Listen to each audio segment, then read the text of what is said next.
Beaucoup pensent connaître Marie, la mère de Jésus, mais la vérité est bien plus profonde. Derrière ce nom, il y a des mystères oubliés, des révélations enfouies dans la Bible que très peu ont osé contempler. Et si ce que vous aviez appris n'était qu'une partie de l'histoire, il existe des passages que l'on lit sans les comprendre vraiment, des détails que l'on récite sans mesurer leur portée. Pourtant, dans ces versets se cachent des clés capables d'éclairer votre propre vie. La figure de Marie n'est pas seulement une page d'histoire, elle est un miroir pour nos douleurs, une lampe dans nos nuits, une promesse pour notre avenir. Car Marie n'est pas seulement la jeune fille de Nazareth, elle est la mère au pied de la croix, la femme couronnée de gloire dans l'Apocalypse et l'intercesseur silencieuse dans les prières du peuple de Dieu. Découvrir ce secret, c'est redécouvrir notre propre appel. Si vous êtes prêt à aller plus loin, à entendre ce que peu ont entendu, alors ouvrez votre cœur. Ce que vous allez découvrir sur Marie pourrait changer votre regard sur la foi, et peut-être même vous rapprocher de celui qu'elle a porté. Le nom Marie résonne comme une mélodie qui traverse les siècles. Son origine hébraïque, Myriam, évoque l'immensité de la mer, vaste, mystérieuse et indomptable. La mer, dans la Bible, est souvent le lieu de purification, de passage et de révélation. Ainsi, Marie porte en son nom une mission, être ce souffle de grâce qui traverse les tempêtes humaines. Derrière chaque syllabe, il y a un rappel que Dieu agit dans l'invisible.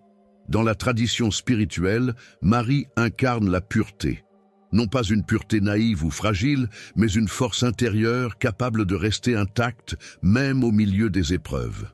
Comme une source cachée au cœur du désert, elle garde l'eau vive que Dieu a déposée en elle. Beaucoup de croyants y voient le signe d'une maternité spirituelle, une capacité d'accueillir sans condition. Son nom devient alors une promesse silencieuse pour tous ceux qui cherchent refuge. La grâce, associée à Marie, ne se limite pas à une idée abstraite. Dans la vie quotidienne, cette grâce se traduit par des gestes simples, pardonner là où il y a blessure, écouter quand les autres n'ont plus de mots, tendre la main sans rien attendre en retour. Ceux qui portent son nom ou qui se placent sous son intercession découvrent que la grâce ne se possède pas, elle se transmet. Elle est comme l'huile d'une lampe. Plus on la partage, plus elle éclaire. La mer, symbole de son nom, rappelle aussi les bouleversements. Elle est calme un jour, agitée le lendemain. De la même manière, la vie spirituelle n'est pas un chemin linéaire. Pourtant, au milieu de cette agitation, Marie apparaît comme un rivage sûr. Dans nos nuits les plus sombres, son nom agit comme une prière, un murmure qui apaise les vagues intérieures. Beaucoup témoignent d'avoir retrouvé la paix simplement en l'invoquant. Dans l'Église catholique comme dans l'orthodoxe, le nom de Marie est entouré de dévotion. Chapelet, icônes, hymnes, chaque tradition la célèbre comme la mère. Mais au-delà des rites, c'est eux qui marquent le plus, c'est le cœur des fidèles. Quand ils prononcent son nom, c'est souvent un cri discret. « Mère, ne m'abandonne pas ». Derrière la théologie se cache une expérience intime, celle d'un enfant qui cherche une protection. Ainsi, Marie ne se définit pas seulement par l'histoire, mais aussi par le présent. Son nom continue de traverser les prières, de remplir les silences, de consoler les âmes. Mais un mystère demeure. Parmi toutes les Maries mentionnées dans les évangiles, laquelle est vraiment la mère? Cette question ouvre une porte vers un autre horizon, celui des liens familiaux de Jésus et des parentés mystérieuses qui entourent son histoire. Dans les récits de l'Évangile, une énigme demeure. Plusieurs femmes portent le nom de Marie.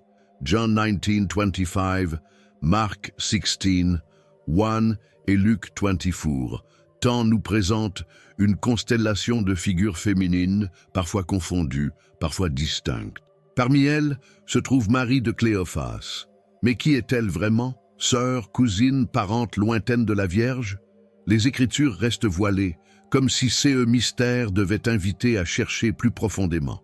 Les familles en Israël à l'époque de Jésus étaient souvent élargies. Cousins, beaux-frères, proches alliés formaient un cercle presque indissociable. Ainsi, dire que Marie de Cléophas était sœur de Marie, la mère de Jésus, pouvait désigner bien plus qu'un lien biologique. Cette ambiguïté reflète la richesse des relations humaines, faites d'ombre et de lumière. Elle nous rappelle aussi que la foi naît dans des liens concrets, pas seulement dans des idées. Cette parenté incertaine n'est pas sans enseignement spirituel. Elle montre que même dans la famille du Messie, tout n'est pas clair, ordonné, transparent. Les complexités, les doutes, les silences font partie du plan de Dieu. De la même manière, nos propres familles sont parfois marquées par l'incompréhension et les divisions. Pourtant, Dieu s'y révèle encore, comme une lampe qui brille dans un foyer agité. Un exemple frappant. Combien de familles connaissent des conflits de succession, des histoires de jalousie ou de rivalité cachée? Dans ces situations, on se demande souvent « Qui est vraiment de mon côté ?» C'est là que la parole de Jésus prend tout son sens. Qui est ma mère et qui sont mes frères? Celui qui fait la volonté de mon Père. Matthieu 12, 48, 50. La parenté spirituelle devient alors plus forte que les liens de sang. Marie de Cléophas apparaît surtout au pied de la croix, silencieuse, courageuse, fidèle. Peu importe son lien exact, elle incarne cette présence féminine qui ne fuit pas devant la douleur. Cela nous enseigne que, dans la foi, l'important n'est pas toujours de comprendre les généalogies, mais de rester debout aux heures les plus sombres. Être parent du Christ, c'est être proche dans la fidélité, même quand tout semble perdu. Ainsi, cette parenté incertaine devient une métaphore. Ce qui compte n'est pas seulement qui tu es par naissance, mais qui tu choisis d'être par fidélité. Entre les pages de la Bible, une invitation se cache. Entrer dans la famille spirituelle de Jésus. Mais cette famille demande plus qu'un lien de sang. Elle exige un engagement de foi. Et c'est précisément eux que l'histoire de Joseph et de sa dot pour Marie mettra en lumière. Vous êtes-vous déjà senti perdu, déconnecté de qui vous êtes vraiment, sans savoir quel est le plan de Dieu pour votre vie? La vérité, c'est que vous n'êtes pas ici par hasard. Dieu a un but pour vous, et je veux vous aider à le découvrir. C'est pourquoi j'ai créé 3 e-books qui transformeront votre parcours avec Dieu. Cliquez sur le lien dans le commentaire épinglé et commencez votre transformation dès maintenant. Dans la culture juive de l'époque, le mariage n'était pas seulement une union sentimentale, c'était une alliance, un pacte scellé par le mohar, une somme versée par l'époux à la famille de la fiancée. Cette coutume, mentionnée dans Matthieu 1:18, 25, illustre la valeur et l'honneur accordés à la femme. En choisissant Marie, Joseph s'engageait non seulement envers elle, mais aussi devant toute sa lignée. Chaque pièce du mohar parlait de responsabilité. Mais l'histoire prend une tournure dramatique. Joseph découvre que Marie est enceinte avant même leur cohabitation. Selon la loi, il aurait pu l'exposer à la honte publique, voire pire. Pourtant, son cœur est déjà rempli de miséricorde. Il envisage de la quitter en secret pour la protéger.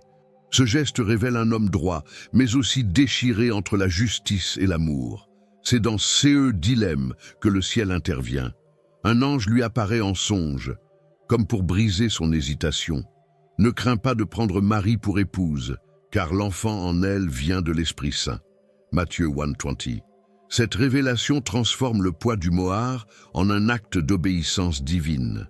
Joseph comprend que sa fidélité ne dépend plus seulement des coutumes, mais d'une mission céleste.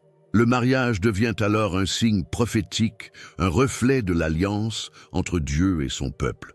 Dans notre vie quotidienne, nous sommes parfois placés devant des choix semblables. Entre c'est eux que dicte la tradition, c'est eux que demande la société, et c'est eux que murmure Dieu dans le secret de la prière. Comme Joseph, chacun connaît des nuits d'insomnie où les décisions semblent impossibles. Mais c'est souvent dans ces silence que Dieu envoie sa lumière, ouvrant une porte là où il n'y avait qu'un mur. L'obéissance de Joseph nous enseigne que la fidélité ne consiste pas seulement à suivre les règles, mais à discerner la voix de Dieu au milieu des règles. En acceptant Marie, il devient le gardien d'un mystère plus grand que lui. Il protège la promesse messianique, même sans comprendre tous ceux qui allaient en découler. C'est un appel pour chacun. Parfois, Dieu nous confie des trésors que nous n'avons pas choisis, mais que nous devons protéger.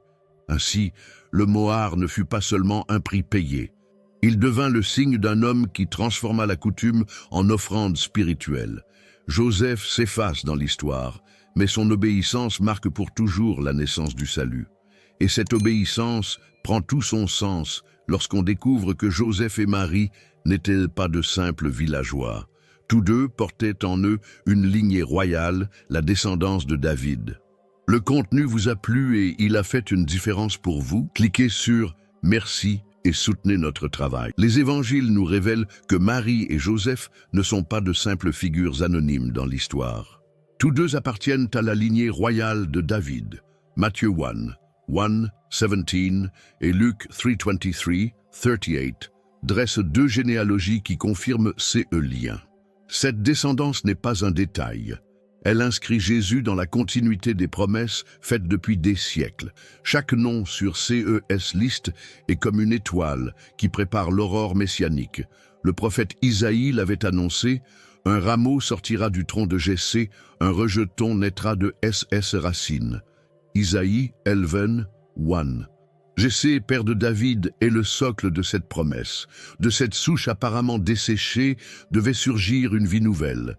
Jésus incarne ce rejeton inattendu, fragile en apparence, mais porteur d'une royauté éternelle. Dans une étable de Bethléem, la prophétie s'accomplit. Le roi attendu naît dans la simplicité. Ce lien davidique nous enseigne une vérité spirituelle. Dieu écrit son plan à travers l'histoire, mais aussi à travers les générations. Chaque ancêtre, avec ses grandeurs et ses failles, devient une pierre dans l'édifice du salut. Cela rappelle que nos propres héritages familiaux, même marqués de blessures, peuvent être utilisés par Dieu. Rien n'est perdu, tout peut devenir instrument de sa grâce. Dans la vie quotidienne, beaucoup se sentent prisonniers de leur histoire familiale, divorce, pauvreté, secrets transmis comme des ombres. Mais la généalogie de Jésus nous dit autre chose. Le passé n'a pas le dernier mot. Même une lignée marquée par des scandales, pensons à Rahab ou à David lui-même, peut enfanter le Messie. C'est eux que Dieu touche, il le transforme. Nos racines blessées peuvent devenir source de bénédiction. Joseph, en tant que descendant de David, donne à Jésus la légitimité légale de son trône. Marie, par sa propre lignée, confirme cette légitimité dans la chair. Ensemble, ils scellent une double attestation. Jésus n'est pas seulement un prophète parmi d'autres, il est le roi promis. Ce roi ne siège pas sur un trône terrestre, mais sur le cœur des croyants qui l'accueillent, et son règne n'aura pas de fin. Ainsi, Marie et Joseph deviennent les gardiens d'une prophétie millénaire. En portant Jésus, ils portent aussi toute l'espérance d'Israël. Mais l'histoire ne s'arrête pas à Bethléem. Une vision plus grande encore se cache dans l'Apocalypse. Là, une femme vêtue du soleil, couronnée d'étoiles, apparaît comme signe dans le ciel. Et beaucoup y reconnaissent Marie, la mère du roi éternel. Dans le livre de l'Apocalypse, une vision grandiose se déploie. Une femme vêtue du soleil, la lune sous ses pieds et sur sa tête une couronne de 12 étoiles. Apocalypse 12:1. Cette image saisit les croyants depuis des siècles. Certains y voient Israël, d'autres l'Église, et beaucoup reconnaissent en elle la figure de Marie. Son éclat ne vient pas d'elle-même, mais du rayonnement divin qui l'enveloppe. Elle devient signe et mystère. La femme qui enfante dans la douleur rappelle l'humanité entière, souffrante dans l'attente de la rédemption. Mais elle représente aussi Marie donnant naissance au Christ, lumière du monde. Dans cette lecture, SES douleur d'enfantement résonnent avec celle du Golgotha. Marie n'a pas seulement porté Jésus dans son sein, elle l'a porté jusqu'à la croix. Sa maternité dépasse la chair pour devenir une mission universelle. Cette vision céleste montre aussi le combat. Un dragon, figure du mal, se dresse pour dévorer l'enfant. L'Apocalypse révèle ainsi le conflit invisible qui traverse l'histoire. Le royaume de Dieu face aux puissances des ténèbres. Marie, femme du soleil, n'est pas une spectatrice, mais une participante à ces combats. Elle incarne la victoire de l'humilité sur l'orgueil, de la douceur sur la violence, de la foi sur la peur. Dans notre quotidien, ces passages nous enseignent que chaque croyant est appelé à revêtir ces manteaux de lumière. Comme Marie, nous sommes placés dans un monde où le dragon rôde, tentation, injustice, peur. Pourtant, la vision promet que la victoire appartient à Dieu. Lorsque la vie semble menacée par les ténèbres, ce chapitre nous rappelle que l'enfant est protégé, que le plan divin ne peut être dévoré. La couronne de 12 étoiles symbolise aussi l'accomplissement. 12, chiffre des tribus d'Israël et des apôtres, désigne le peuple de Dieu dans sa totalité. Marie, couronnée de cette lumière, devient signe de rassemblement et d'unité. Elle n'éclipse pas l'Église, elle en est l'icône. En contemplant son visage, les croyants découvrent leur propre vocation, être peuple couronné de fidélité et de victoire. Ainsi, Marie apparaît dans l'Apocalypse comme plus qu'une mère terrestre. Elle devient une femme céleste, témoin de la victoire définitive de Dieu. Mais pour comprendre encore plus son rôle, il faut revenir à la simplicité de son humanité, car derrière cette image glorieuse se cache une jeune fille de Nazareth, une adolescente humble, choisie très tôt pour être l'arche du salut. Les coutumes juives de l'époque plaçaient l'âge du mariage des jeunes filles entre 12 et 14 ans. Cela peut surprendre nos mentalités modernes, mais dans cette culture, on voyait dans la jeunesse la garantie de pureté et de fécondité. Ainsi, Marie, lorsqu'elle fut donnée à Joseph, était encore presque une enfant. Pourtant, dans ces corps fragiles, Dieu avait déposé un appel éternel. Cette jeunesse n'était pas une faiblesse, mais une force spirituelle. Dans la Bible, Dieu aime choisir les petits, les humbles, ceux que le monde ne regarde pas. Comme David, berger oublié derrière les troupeaux, Marie était insignifiante aux yeux des puissants. Mais aux yeux du Très-Haut, elle était l'élue. Son « oui » adolescent résonne encore comme un écho qui a bouleversé l'histoire du salut. Pensons à CE, que cela signifie pour nous. Dieu ne regarde pas l'âge, l'expérience ou la position sociale. Il cherche un cœur disponible. Combien d'adultes se disent aujourd'hui « Je suis trop vieux pour changer » ou d'adolescents « Je suis trop jeune pour servir ». Mais Marie nous enseigne que l'âge n'est jamais un obstacle. Le Seigneur se sert d'un cœur humble, quel que soit le moment de la vie. Dans nos familles, combien de fois voyons-nous des enfants porter des paroles qui semblent plus sages que celles des adultes? Combien de personnes âgées pensent ne plus avoir de valeur, alors que leurs prières soutiennent des générations entières? La jeunesse de Marie nous rappelle que Dieu se rit de nos catégories humaines. Pour lui, le temps n'est pas une barrière, il est un instrument de sa volonté. Cette image d'une très jeune Marie souligne aussi son courage.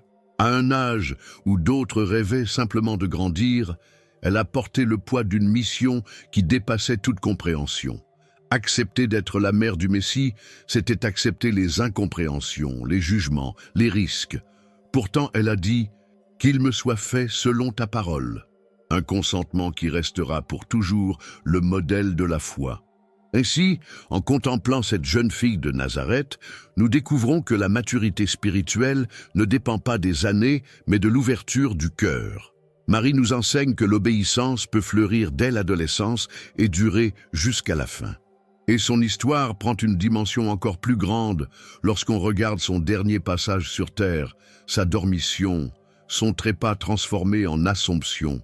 Depuis les premiers siècles, les croyants ont contemplé un mystère.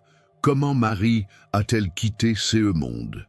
L'Écriture reste silencieuse, mais la tradition parle de sa dormition, un passage paisible avant d'être élevée au ciel, en corps et en âme.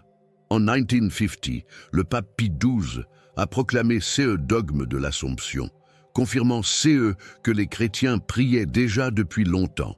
Ce n'est pas une invention récente, mais une mémoire vivante de l'Église. La dormition de Marie n'est pas vue comme une mort tragique, mais comme un sommeil sacré. Elle est la nouvelle Ève, celle qui n'a pas connu la corruption du péché.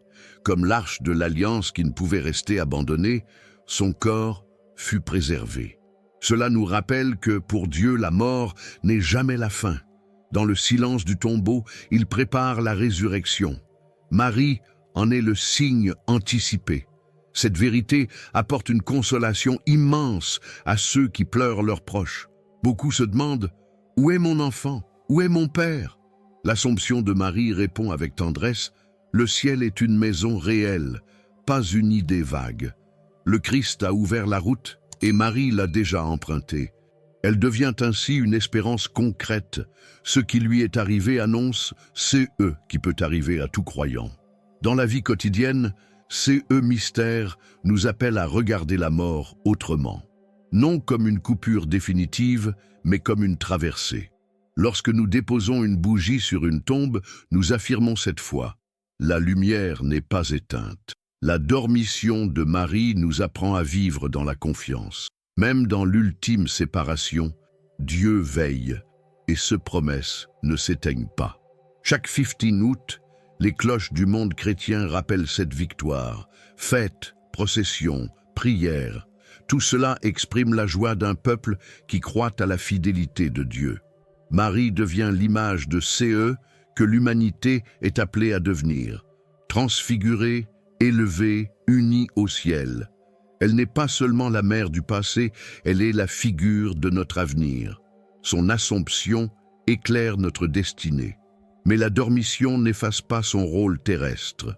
Avant d'être élevée, elle a connu la souffrance la plus aiguë, voir son fils mourir sur la croix. Là, au pied du Golgotha, elle ne fut pas seulement une mère éplorée, mais la mère de tous les croyants. Et c'est à cette scène, déchirante et lumineuse, que nous devons maintenant nous tourner. Au pied de la croix, dans le silence de la souffrance, Marie se tient debout. John 19:25-27 rapporte cette scène bouleversante. La mère est là, face au supplice de son fils. Aucun cri, aucun reproche, seulement une présence qui soutient dans le silence. C'est là qu'elle reçoit une mission nouvelle. Jésus confie Jean à Marie et Marie à Jean. Dans cet échange, elle devient mère de l'Église. La douleur de Marie est incommensurable. Elle n'assiste pas seulement à l'agonie d'un enfant, elle contemple l'innocence clouée au bois. Chaque coup de marteau résonne dans son cœur. Pourtant, elle ne fuit pas. Sa fidélité dépasse la peur. Elle devient l'icône de tous ceux qui, malgré la douleur, choisissent de rester, d'aimer jusqu'au bout. Son silence en dit plus long que 1000 discours. Dans nos vies aussi, il y a des croix, maladies, trahisons, pertes irréparables. Beaucoup voudraient fuir ces instants. Mais Marie nous apprend une autre voie, rester debout, même quand les forces manquent. Être présent, même quand les mots sont impossibles. Son attitude devient une lampe dans les ténèbres, une clé pour comprendre que l'amour ne s'éteint pas dans la souffrance. Au moment où Jésus dit « Femme, voici ton fils », il élargit la maternité de Marie. Elle ne sera plus seulement mère d'un enfant unique, mais mère de tous ceux qui croient. Chaque chrétien devient son fils ou sa fille. Cette adoption spirituelle est un refuge pour ceux qui se sentent orphelins dans la foi. Marie, au pied de la croix, n'est pas seulement témoin, elle est don pour nous. On pourrait se demander comment a-t-elle eu la force? Peut-être parce qu'elle savait que la croix n'était pas la fin. Comme une veilleuse allumée dans la nuit, elle gardait l'espérance que la mort n'aurait pas le dernier mot. Marie incarne cette foi silencieuse qui tient debout quand tout s'effondre. Elle nous invite à tenir nous aussi, même dans l'incompréhensible. Et c'est après cette nuit du Golgotha qu'une nouvelle étape s'ouvre. La fuite en Égypte, la protection du Messie, encore enfant. Là encore, Marie et Joseph devront écouter les songes, suivre les signes, marcher dans l'ombre pour garder la lumière. Leur chemin ne s'arrête jamais, il reflète celui de tout croyant, appelé à veiller et à protéger la promesse divine.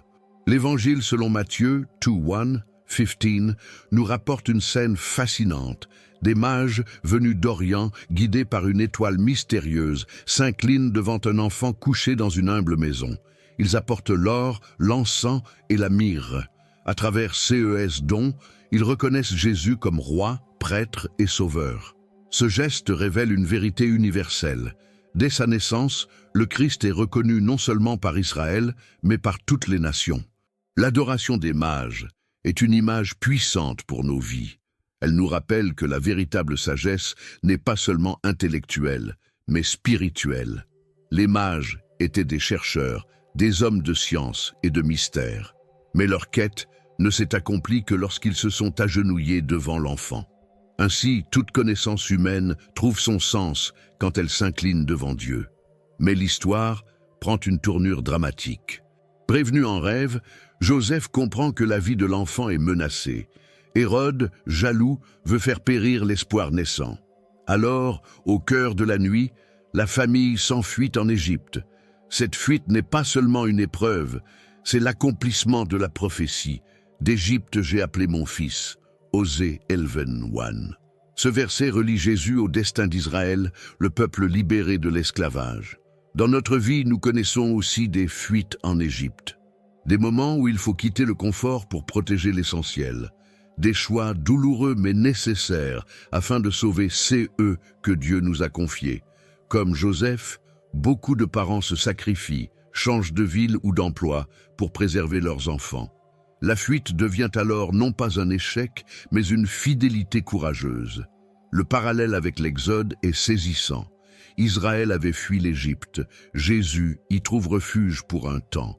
Ce renversement montre que Dieu peut transformer même les lieux de souffrance en lieux de protection. Ce qui fut jadis une terre d'oppression devient une étape du salut. Ainsi en est-il pour nous. Parfois, l'endroit que nous redoutons cache en réalité la main protectrice de Dieu.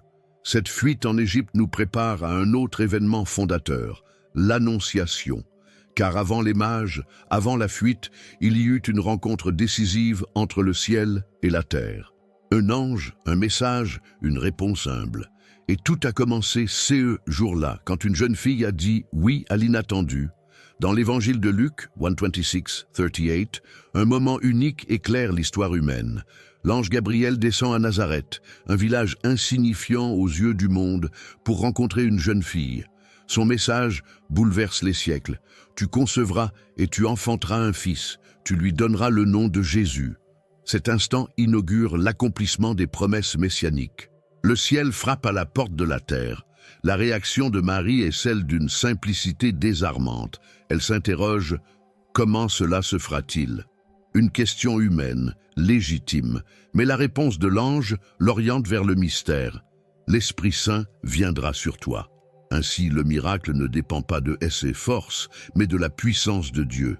Cette scène enseigne que la foi commence là où nos capacités s'arrêtent.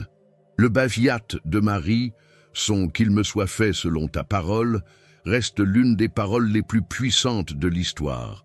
En un souffle, une adolescente anonyme devient l'arche vivante de l'Alliance. Son consentement ouvre la voie à l'incarnation. Ce oui n'est pas passif, il est acte de confiance radicale.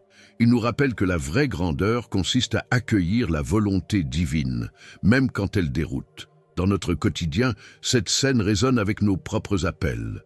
Combien de fois Dieu frappe à la porte de notre cœur à travers une épreuve, un rêve, une parole inattendue. Comme Marie, nous pouvons répondre par la peur ou par l'abandon confiant. Ceux qui osent dire « oui » découvrent souvent que derrière l'inconnu se cache une bénédiction. L'Annonciation devient ainsi une clé spirituelle pour toutes nos décisions. Ce moment nous rappelle aussi que Dieu choisit souvent CE qui paraît faible pour confondre CE qui est fort. Il ne s'est pas adressé à une reine dans son palais, mais à une vierge dans son humble maison. Cette logique divine brise nos critères humains de grandeur. Elle nous enseigne que la disponibilité compte plus que le statut. Dieu cherche des cœurs ouverts, pas des titres prestigieux. Ainsi, tout commence par une parole céleste et une réponse humaine. L'Annonciation n'est pas seulement un épisode passé, elle est un modèle pour chaque génération. Accueillir la voix de Dieu dans nos Nazareth quotidiens. Et si aujourd'hui encore, un ange frappait à notre porte intérieure, la question demeure, suspendue dans le silence. Tout au long de ces voyages, nous avons découvert des vérités sur Marie que beaucoup ignorent encore. Derrière chaque détail de sa vie, il y a un appel pour nous. Apprendre à dire oui comme elle, à rester fidèle dans l'épreuve et à croire que même nos blessures peuvent devenir chemin de salut. Mais la vraie question demeure, que ferez-vous de cette révélation? Resterez-vous spectateur ou choisirez-vous d'entrer vous aussi dans cette alliance d'amour et de fidélité? Car si Marie a été choisie, c'est pour nous rappeler que Dieu appelle encore aujourd'hui des cœurs disponibles. Et vous, qu'allez-vous répondre? Allez-vous fuir comme Hérode, hésiter comme Joseph avant le songe, ou accepter comme Marie avec un simple « qu'il en soit ainsi ». La réponse vous appartient, et elle peut transformer toute votre vie. Si ces paroles ont touché votre cœur, je vous invite à aller plus loin. Abonnez-vous à cette chaîne, activez les notifications et laissez-vous guider à travers d'autres révélations bibliques qui peuvent éclairer vos pas. Le chemin ne s'arrête pas ici. Chaque vidéo est une étape, chaque parole une clé, chaque révélation un appel. L'histoire de Marie n'est pas close, elle continue en nous dans nos choix et nos prières.